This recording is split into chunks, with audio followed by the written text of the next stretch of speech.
എപ്പിസോഡിന്റെ തുടക്കത്തില് ഇപ്പൊ നാഗുട്ടയുടെ സ്റ്റോറി കേട്ട് കുട്ടപ്പനാവട്ടെ അവൻ ഒരുപാട് വിഷമത്തില് തല താഴ്ത്തി നിൽക്കും. നാഗുട്ട പറയും ലീഫ് വില്ലേജുകാർക്ക് ഫൈറ്റ് വളരെ ഇഷ്ടമാണ്. അവര് ക്യാഷിന് വേണ്ടി ഫൈറ്റ് ഉണ്ടാക്കും, വാറുണ്ടാക്കും. പക്ഷെ അതില് ഒരുപാട് പേർക്ക് തന്റെ ജീവൻ നഷ്ടാവുന്ന കാര്യം മാത്രം നിങ്ങൾ അറിയുന്നില്ല. യഥാർത്ഥത്തിൽ നിങ്ങളാണ് വയലൻസിലൂടെ പലതും നേടിയെടുക്കാൻ ശ്രമിച്ചത്. നിങ്ങൾക്കൊരിക്കലും യഥാർത്ഥ സമാധാനം അത് കാണാൻ കഴിയില്ല. അത് ഈ ലോകത്തിന്റെ ശാപമാണ്.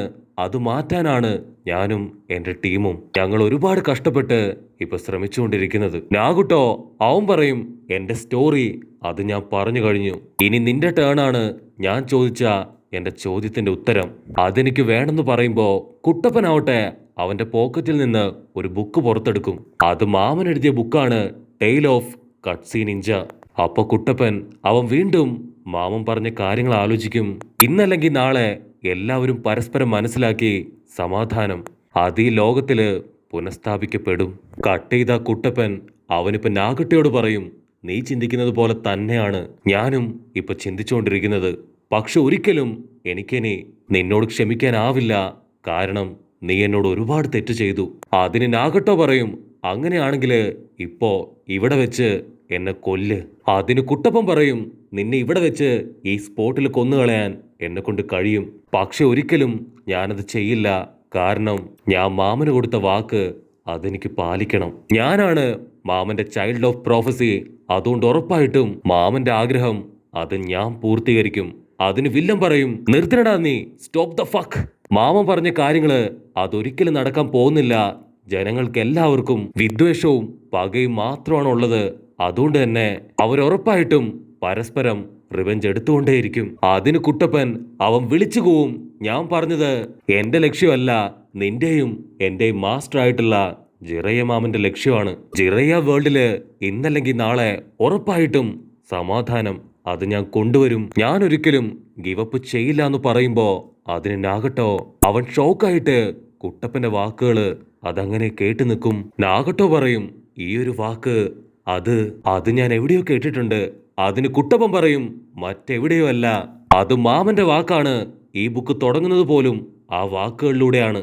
ആ വാക്കുപയോഗിച്ചാണ് ഈ ലോകത്തെ തന്നെ മാറ്റി എഴുതാൻ അദ്ദേഹം ആഗ്രഹിച്ചത്. ഈ ബുക്കില് ഒരേ ഒരാളുടെ സ്റ്റോറിയാണ്. അത് മറ്റാരുടെയോ അല്ല, സാക്ഷാൽ നാഗട്ടോയുടെ. അത് കേട്ട് അവൻ ഷോക്കാവും. കട്ട് ചെയ്ത നാഗട്ടോ അവനിപ്പോ വീണ്ടും ഒരു ഫ്ലാഷ് ബാക്കിലേക്ക് പോവും. ഫ്ലാഷ് ബാക്കില് അവനിപ്പോ മാമന്റെ അടുത്തേക്ക് ഓടി വരും. അവൻ മാമനോട് പറയും എനിക്ക് അത്യാവശ്യമായിട്ട് ചില കാര്യങ്ങള് മാമനോട് സംസാരിക്കാനുണ്ട്. പക്ഷെ നാഗട്ടോ അവൻ അത്രയും പറഞ്ഞ് ഇപ്പൊ ഒരുപാട് നേരം പുറത്തേക്ക് നോക്കി നിൽക്കും. എന്നിട്ട് വീണ്ടും ഇപ്പൊ മാമനോട് പറയും ഞാൻ ഇത്രയും നേരം ആലോചിച്ചത് മാമന്റെ ലക്ഷ്യത്തെക്കുറിച്ചാണ്, സമാധാനം. അതുറപ്പായിട്ടും ലോകത്തിന്റെ ഏത് കോണിലുണ്ടെങ്കിലും ഞാനത് പുനഃസ്ഥാപിക്കും. ഉടനെ മാമൻ ഇപ്പൊ നാഗുട്ടിയോട് താങ്ക്സ് പറയും. താങ്ക് യു, നീ കാരണമാണ് എന്റെ ഫസ്റ്റ് നോവൽ എഴുതാൻ എനിക്കിപ്പോ ഒരു ത്രെഡ് കിട്ടിയത്. താങ്ക് യു വെരി മച്ച് എന്ന് പറഞ്ഞ് ഇപ്പൊ മാമൻ ഇപ്പൊ നാഗട്ടോയെ തന്നെ നോക്കി നിന്ന് എന്റെ നോവലിന് ഒരു പേരാവശ്യമാണ്, ഞാൻ എന്ത് പേര് വെക്കൂന്ന് പറഞ്ഞ് ഇപ്പൊ കൂലങ്കക്ഷമായി അതിനെക്കുറിച്ച് ആലോചിക്കാൻ തുടങ്ങും. അവിടുന്ന് അങ്ങനെ കട്ട് ചെയ്ത് ഇപ്പൊ മാമൻ അവരോട് 3 പേരോടും പറയും ഇത്രയും നാളും നിങ്ങൾക്ക് ആവശ്യമായിട്ടുള്ള ട്രെയിനിങ്, ഹെൽപ്പ് ഒക്കെ ഞാൻ ചെയ്തു. എനിക്ക് വീണ്ടും എൻ്റെ യാത്ര തുടരാൻ ഇപ്പൊ സമയമായിരിക്കുകയാണ്. എനിക്ക് ഈ ഗ്രാമത്തിന്റെ അവസ്ഥ കാണുമ്പോൾ ഒരുപാട് വിഷമമുണ്ട്. പക്ഷെ ഇന്നല്ലെങ്കിൽ നാളെ നിങ്ങൾ ഉറപ്പായിട്ടും ഈ ഗ്രാമം അത് തിരികെ പിടിക്കുമെന്ന് പറഞ്ഞ് മാമ മുൻപോട്ട് നടക്കും. ഇവിടെ സീൻ ബ്ലാക്ക് ഔട്ട് ചെയ്ത ഇപ്പൊ യായിക്കോ അവൻ ഒരുപാട് കരഞ്ഞ് വിഷമിച്ച് ഇപ്പൊ വീട്ടിലേക്ക് തിരിച്ചെത്തും.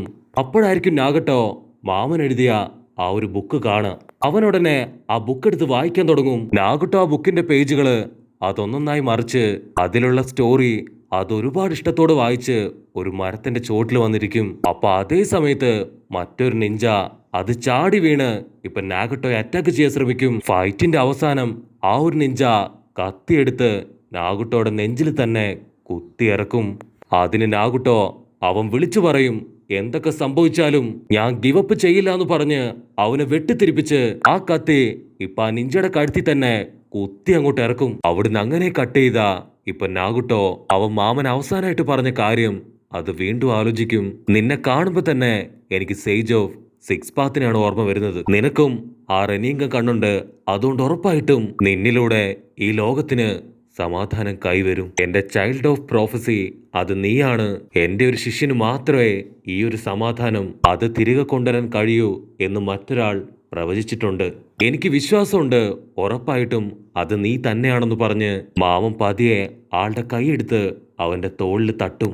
അങ്ങനെ മാമനും നാഗുട്ടോയും അവർ പരസ്പരം നോക്കി ഇപ്പൊ ചിരിക്കും. അപ്പവും വീണ്ടും ഒരു ഫ്ലാഷ് ബാക്കിലേക്ക് പോയി അവന്റെ പപ്പയും മമ്മിയായിട്ട് അവൻ ഹാപ്പി ആയിട്ട് ജീവിച്ച കാലഘട്ടം. അതിനുശേഷം മാമന്റെയും അവന്റെ പുതിയ ഫ്രണ്ട്സിന്റെയും കൂടെ താമസിച്ച ആ ഒരു നല്ല കാലം. അങ്ങനെ എല്ലാ ഡേയ്സും അവന്റെ മനസ്സിലേക്ക് ഇപ്പൊ ഒന്നൊന്നായിട്ട് വരും. അവസാനമായിട്ട് മാമൻ മരിക്കുന്നതിന് മുൻപ് അവനെ കണ്ട് ഷോക്കായിട്ട് പറയും, ഞാൻ ആഗ്രഹിച്ചത് ഒരു പോസിറ്റീവായ രീതിയിൽ നീ ഈ ലോകത്തിന് സമാധാനം അത് പുനഃസ്ഥാപിക്കുമെന്നാണ്. പക്ഷെ നീ അത് നെഗറ്റീവായി നേടിയെടുക്കാൻ ശ്രമിക്കുമെന്ന് ഞാൻ ഒരിക്കലും പ്രതീക്ഷിച്ചില്ല. അവിടുന്ന് അങ്ങനെ ബ്ലാക്ക് ഔട്ട് ചെയ്ത ഇപ്പൊ കുട്ടപ്പൻ അവൻ ദേഷ്യത്തിൽ വിളിച്ചു പറയും, ഈ ബുക്കിൽ എഴുതിയ പേര് അത് നിന്റെ പേരല്ല, സാക്ഷാൽ നറൂട്ടോ എന്റെ പേരാണ് അദ്ദേഹം എഴുതിയത്. ഈ ഒരു കേഴ്സ് മാർക്ക് അത് തകർക്കാൻ പോകുന്നത് എന്റെ കൈകൾ കൊണ്ടാണ്. മാത്രമല്ല ഞാനാണ് ഫ്യൂച്ചറിലെ 5th ഹൊക്കാഗ. എന്റെ മാമന് വേണ്ടി ഹിഡൻ റെയിൻ വില്ലേജില് ഞാൻ സമാധാനം അത് പുനഃസ്ഥാപിക്കും. അതിന് നാഗുട്ടോ പറയും, എനിക്ക് മാമന് കൊടുത്ത വാക്കല്ല, മറിച്ച് ഞാൻ അനുഭവിച്ച വേദന, പെയിൻ, അതാണ് എനിക്ക് ഏറ്റവും ഇമ്പോർട്ടന്റ്.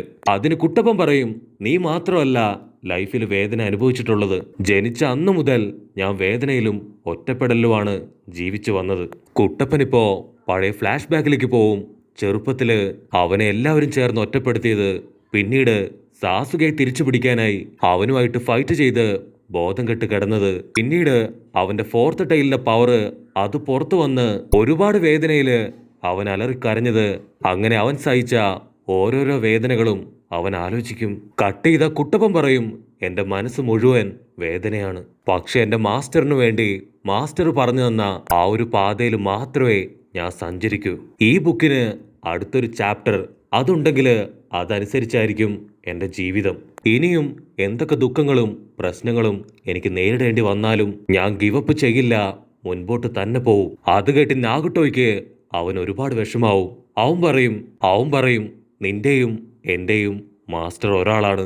ശരിക്കും നമ്മൾ രണ്ടുപേരും ബ്രദേഴ്സാണ്. നിന്നെ കാണുമ്പോ എനിക്ക് ഓർമ്മ വരുന്നത് എന്റെ കുട്ടിക്കാലമാണ്. ഞാൻ ഒരിക്കലും എന്റെ മാസ്റ്റർ മാമനെ അദ്ദേഹത്തെ വിശ്വസിച്ചിട്ടേയില്ല, അദ്ദേഹത്തെ ട്രസ്റ്റ് ചെയ്തിട്ടേയില്ല. പകരം ഞാൻ ട്രസ്റ്റ് ചെയ്തത് എന്നെ മാത്രമാണ്. നമ്മൾ രണ്ടുപേരും സമാധാനത്തിന് വേണ്ടി യാത്ര ചെയ്തു. പക്ഷെ രണ്ടുപേരുടെയും വഴി അത് വ്യത്യസ്തങ്ങളായിരുന്നു. നിന്റെ വഴി അതാണ് ശരി, അത് നീ എന്നെ ബോധ്യപ്പെടുത്തി.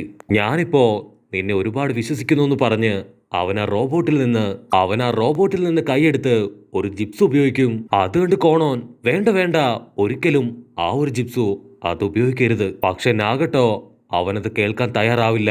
അവൻ വീണ്ടും ആ ഒരു ജിപ്സു അത് ചെയ്തുകൊണ്ടേയിരിക്കും. അതുകൊണ്ട് കുട്ടപ്പൻ ചോദിക്കും, ഇതെന്ത് ജിപ്സു ആണ്, എന്ത് സ്പെഷ്യാലിറ്റിയാണ് ഈ ജിപ്സുവിനുള്ളത്?